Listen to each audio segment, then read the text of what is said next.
I want to call upon my senator. Stop being petty. We know what runs around in your blood.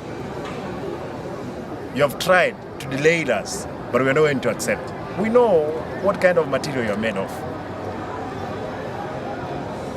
But I want to, again as a governor, to remain sober, focused in terms of making all to be part of the government which will come in 2027.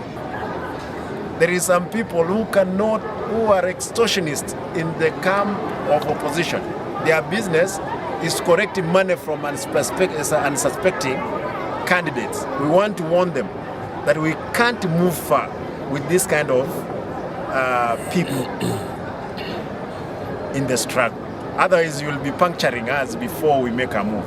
There are those ones from Kisii, specifically individuals who think that they can hang on the court of Matiang'i.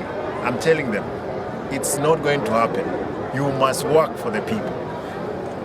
We have our own in Kisii, that's Matiang'i, whom I'm supporting.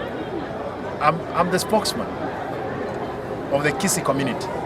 And being a spokesman of the Kisii community, it calls upon myself, indeed, to stand with the person that I talk on behalf, and that is Fred Matiang'i.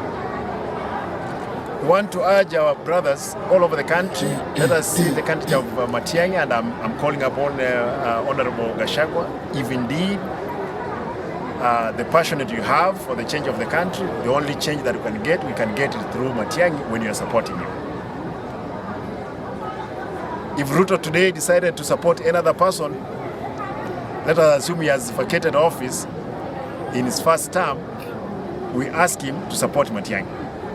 Baba, if it's possible, if you're not running,